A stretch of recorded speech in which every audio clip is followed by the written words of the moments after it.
Hi, in this video we're going to be talking about a free tool you could use to clean up temporary files on your hard drive. So there are a lot of these programs out here, like CCleaner, for example, which has been around forever, which does a pretty good job. And of course you could go to the Windows settings and then to System and then Storage. Click on Temporary Files, and then this will give you a list of files you could delete. You could check the boxes you want and so on. But if you want something with a few more options, you could try this tool here called Wise Disk Cleaner. So it's a free download, then you just install it and run it.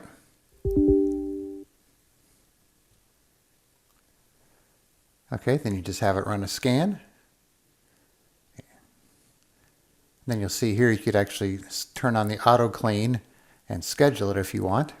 But I like to do the manual scan so that you can see what's going to happen rather than just trust that it's going to delete the stuff you want it to. All right, so I have 15 gigabytes of temporary Windows files here.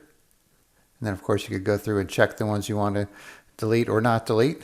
See how it leaves the empty recycle bin unchecked by default because a lot of people like to keep stuff in there forever.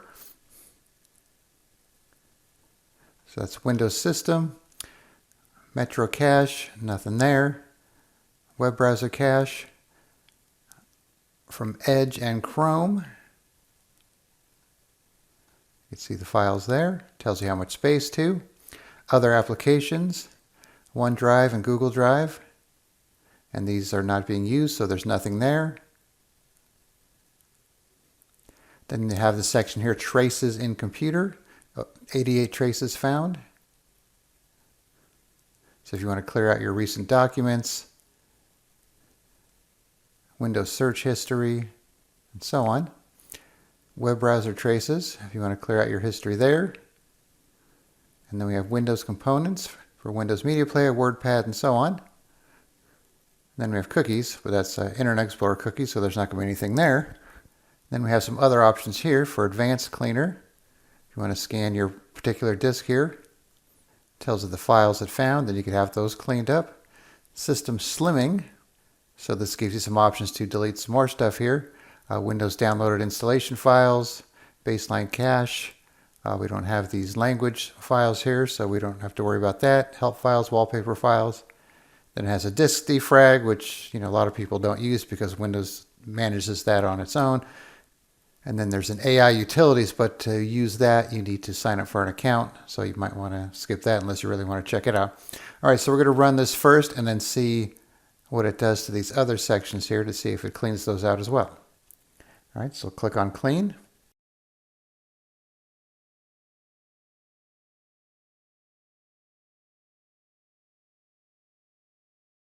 All right, so that was actually quick. So 16.79 gigabytes of disk space was freed up and the 383 traces were removed. So if we scan again,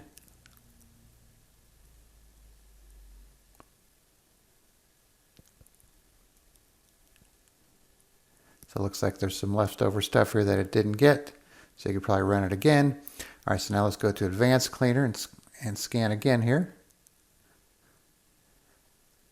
So not as many files, so we'll clean these up just for fun. Okay, you might get this message, some files cannot be deleted and may be deleted after a system reboot, so keep that in mind. Then you have some advanced settings down here if you need to check those out for what types of files it's going to look for. And you could add or remove them and so on. All right, then the system slimming. Okay, we'll go ahead and run this too, so we'll remove these. So if you don't have System Restore enabled, it's going to ask you if you want to enable it. I'm going to say no because this is just a test computer, but you might want to do that. Sometimes it's a good idea to have that going just in general in case you can run into a problem. All right, so slimming got back 392 megabytes. All right, then up top here we have a menu, some help, forum, homepage, contact, settings. If you want to check for updates, show notifications, auto run settings, exclusions, if you want to add exclusions for websites, if you want to keep the cookies for those. And then there's the custom section here if you want to add some folders that you want to have emptied. All right, so as you can see, it's a pretty basic program here, but it seems to do a pretty good job. and it seems to be pretty trustworthy. So I will put a link in the description where you could download Wise Disk Cleaner and you could try it out for yourself. All right, thanks for watching and be sure to subscribe.